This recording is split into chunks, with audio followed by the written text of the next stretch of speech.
So hi everyone, welcome back to my YouTube channel, and in this video I will share you my preparation strategy that actually I followed when I was giving my TCS Prime exam. So in this video I will tell you each and everything what exactly you have to do in the last 10 days of your TCS NQT. Okay, so now we are left with very less days, around 10 days only. It's 28th of February and now just 10 days. And in that also, like we are having Holi festival. So you can also skip 2 days. So you are just left with 8 days as the exam will begin from 10th. So guys, in this video, I will share you the proven strategies, the proven roadmap that you have to follow. Okay, if you are someone who haven't started preparing yet, then this preparation plan will actually save you. Okay, in this I will tell you what exactly the most important topics that you need to study for this exam. Okay, and will share you the genuine things that I have done in my time, how I have cracked my TCS Prime. So that's my personal experience that I will share in this video basically. Okay, so, when I had left with only 10 days during my TCS NQT, I have stopped studying randomly.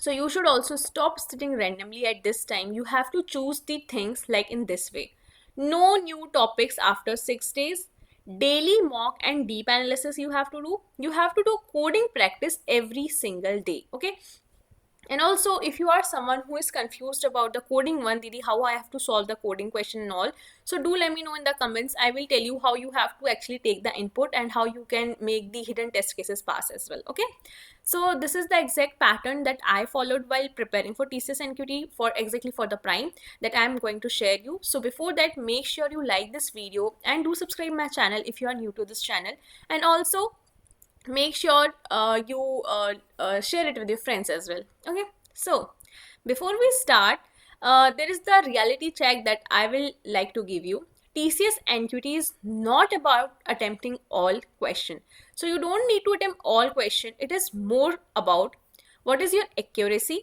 what is time control, smart selection, how you have to proceed with the question, how you have to complete the questions within the time limit, coding performance.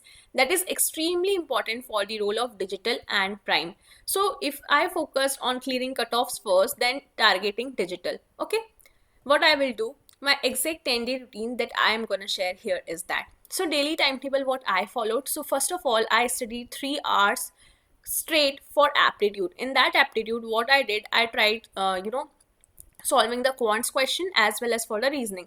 For reasoning I give lesser time because reasoning is something which can be doable. Okay, so in 3 hour session I have given most of the time to quants. Usually I woke up at 7 and from 7 I study till 10 in single sit. Okay, I don't waste my time somewhere. Okay, I take a few minutes break in between, but I sit from 7 to 10 exactly to complete this section. And to be honest, why I sit for 7 to 10 in the morning, because in the morning time your brain works much faster. That's why if you solve the quants and reasoning thing in the morning, you will definitely be able to use your mind more powerfully. Okay, so that's why I always suggest you as well. So if you are utilizing your morning time, try to study quants at that time. Okay, after that, after studying till 10, I take some break for my daily routine task and other things, and in the noon I started studying the verbal part. For that I gave around 1.5 hours. That is much more sufficient because I have done my schooling from CBSE board, so I have good knowledge on this verbal communications basically. So for that I didn't spend much time, and then I gave 2 hours to coding. Why only 2 hours? Because in my college time I was practicing on HackerRank, HackerEarth on daily basis. So that's why I just gave 2 hours for coding, because I have good hands-on coding as well. Okay, then the main part, I used to give the mock test in the night. Why I gave mock test in the night? Because what happens, my mind got fed up after studying this much. Okay, so in the night what we do, we don't want to study new things, right? So that's why in night time I usually give my mock, and then I give after giving the mock, I don't do analysis on the same day.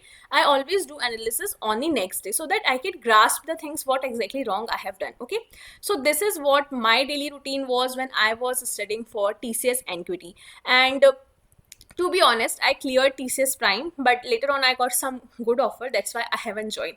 And at my time, the TCS Prime role used to give just 7 LPA, to be honest. Okay, so this is the 6 to 7 hours focus study that I did in my time. So you can also follow this timetable so that you can also clear this exam very easily. Okay, now comes the next part. 1 to 3 days, like you have to fix your weak areas, like it's 28th of February, so till 4th of March, what you can do, don't give full mocks, to be honest. Try to give these small mocks, like quant section mocks you can give.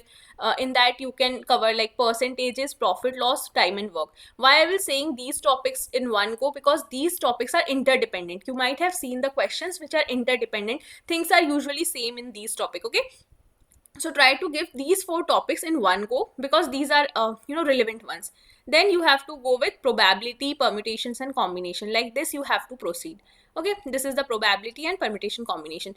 And in my experience, what I did, I usually solve around 80 to 100 questions daily, and they are mixed level, not so hard, not so easy. I try to solve a mixed level question, and that's sufficient. To be honest, if you guys solve around 80 to 100 questions daily, no one will can stop you to clear TCS. Okay, so if you are someone who are actually preparing, who are actually targeting, so try to solve 80 to 100 quants question.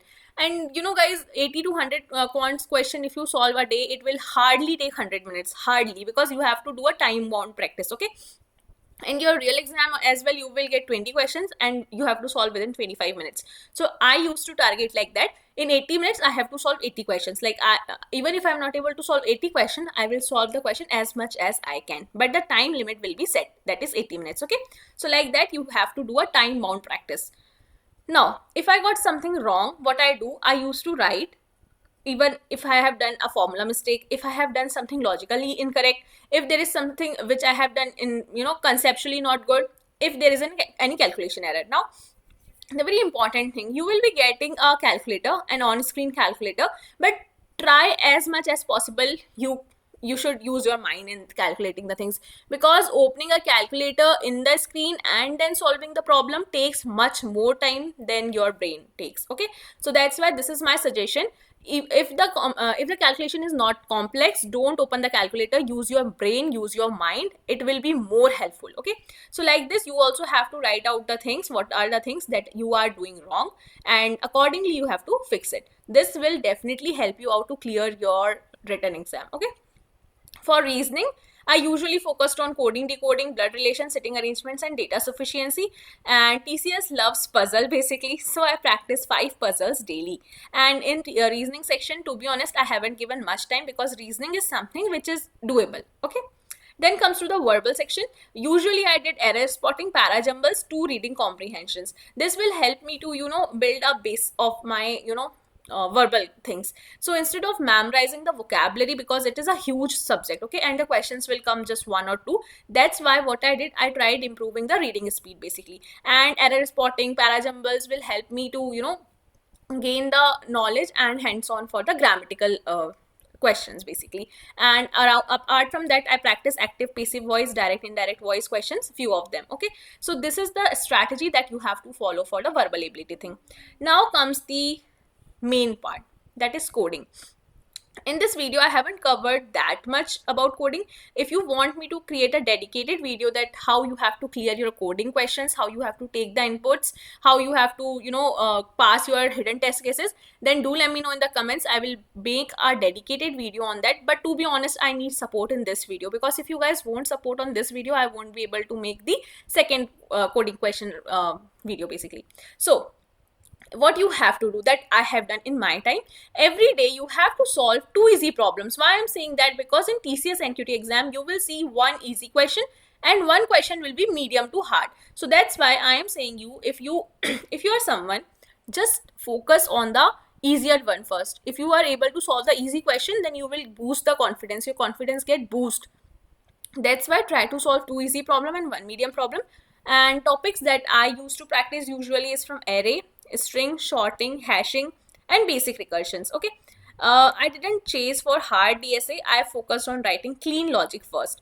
So TCS NQT exam never demands you to use the, optimal approach or brute force approach. No, they only want the output and the test cases should pass. They never ever think of what you have done. You have optimized the code or not, which complexity you are using. No, they won't focus on that.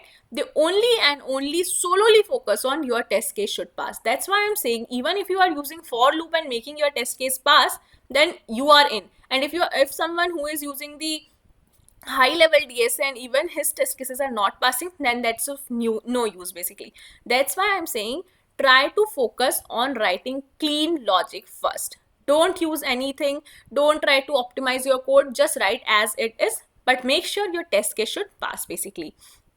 And to be honest, questions will be more from array string, and the hard one will be from hashing, sorting kind of thing. Okay, and graphs and other things are not that much important because in previous years as well we haven't seen much questions on graphs, so you can skip that part. Now comes the sorry, what you have to do after third day, what you have to do in 4 to 60. Now you have to prepare full length mock test. What you have to do, you have to start the full length mocks, and one mock you have to give on daily basis, then one you have to give the sectional mock, that could be of reasoning or quant basically. And most important part is analyze took more time than mock. This is the truth.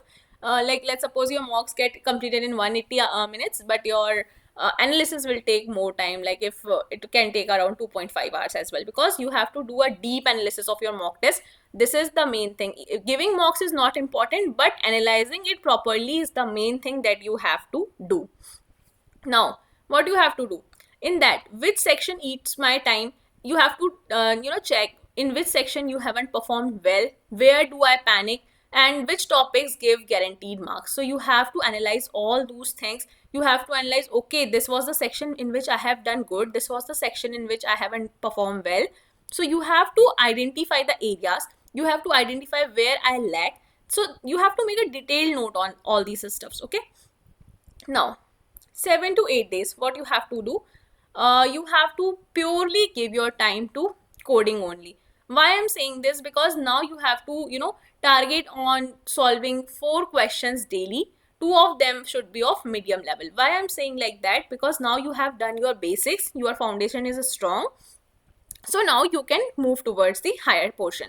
Like I used to practice the edge cases, time complexity thinking, and writing logic without IDE hints. Okay, so like that I started preparing for the coding part in my last days. So you also have to perform like that. When your exam is on, let's suppose 10th, then on 8th and 9th you have to do this thing. Now, because for digital and prime coding differentiator, so if you solve both coding questions, you are already ahead of 70% students. There are most of the candidates who are able to just solve the one coding question, but only 30% of the students are there who actually solves the 2 questions, coding questions basically. Okay. Now, final stimulation I have to do. So I gave one mock in the exact exam conditions, like no mobile, no break, exact time slots. Then only I did some light revision, no new topic. This is one of the psychological fact that I would like to tell you. Those people who have skipped this video will never ever get to know this psychological fact. This one.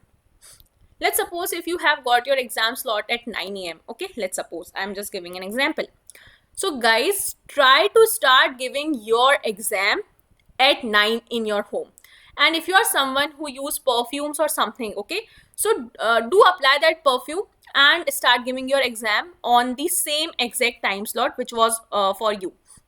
So let's suppose I'm having my exam on 10th at 9 a.m. So on 9th, what you have to do, you have to sit for your exam on the same time, that is 9 a.m.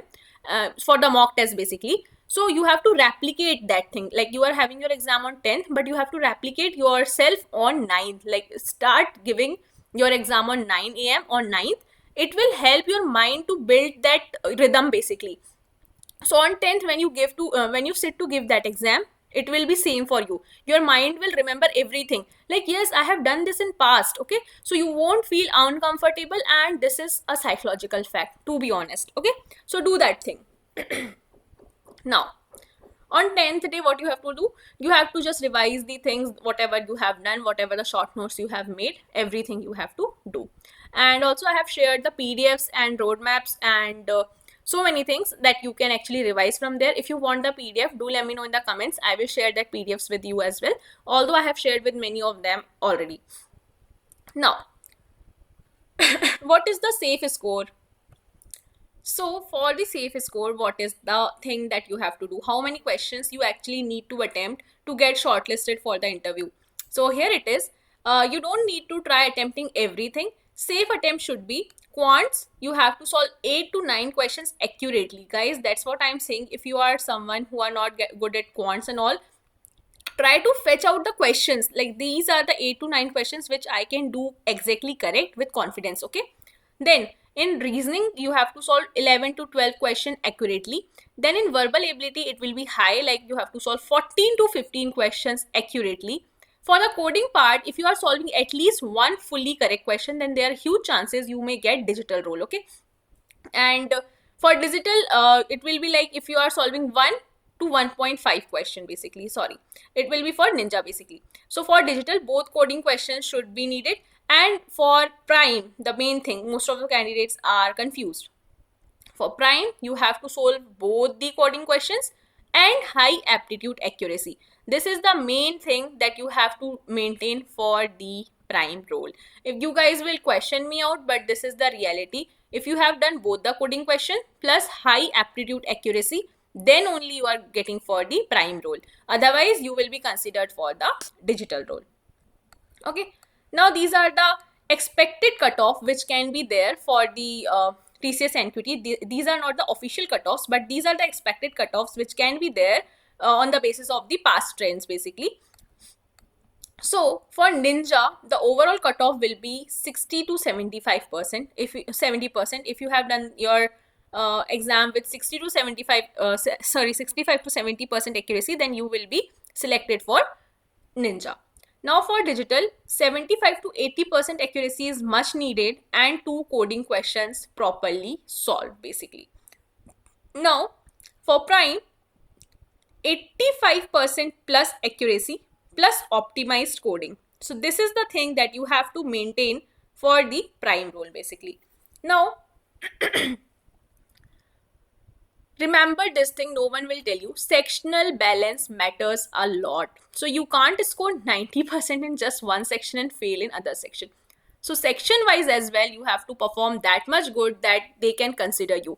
If you are someone who is good in coding, good in quants, but poor in verbal ability, so you thought, okay, I will solve all questions from quants and will fail in English one. So it won't work basically. You have to balance in each and every section. This is the very, very important point that you need to remember. Now, I will tell you the biggest lessons that I have learned from my preparation strategy that will actually help you out to clear this exam. So guys, mock analysis matters more than number of mocks. This is the very first thing that you have to remember. This is the biggest mistake that I did. I didn't analyze my mock that much properly. I just was in rush that I will give 1000 mocks and it will be helpful. No, even if you are giving 5 mocks, but analysis should be more important. Coding daily is the compulsory thing. If you haven't started coding yet, do start, okay? Don't ignore puzzles because TCS loves puzzles. So you have to practice puzzles as much as possible. Avoid last day panic study. Don't study on the last day, to be honest. New topics should not be there. If you are someone, you can just revise the things. And accuracy is more important than attempts. Just I told you, you have to maintain your accuracy rather than attempting the more and more questions. Okay. So if you have just left with 10 days, you need to prepare genuinely, and these are the things that will actually help you out, and these are my personal experience that I felt. So you need structured revision, daily coding, mock discipline, and controlled attempts. So these are the things, these are the tips and proven strategies that you actually need to follow, and I hope this video helps you a lot to clear your TCS NQT exam. And these are the expected cutoff that I have shown you. So you have to keep this in mind and have to start preparing accordingly. And try to focus as much as you can, maintain your accuracy. And if this video helps you out a bit, then make sure you like this video. And also, if you are new to this channel, make sure you subscribe this channel, because in this channel I share a lot of job openings, updates, hiring, preparation strategies, and everything. And if you want the PDF, the practice PDFs that I have shared in my previous videos as well, do let me know in the comments PDF. I will share the PDF with you. It is having all the shortcuts, short tricks, and basically the roadmaps. So it will be very helpful for the last minute revisions for you. And yeah, we'll meet you soon in the next video. Till then, keep studying. Happy Holi in advance. And yeah, bye bye.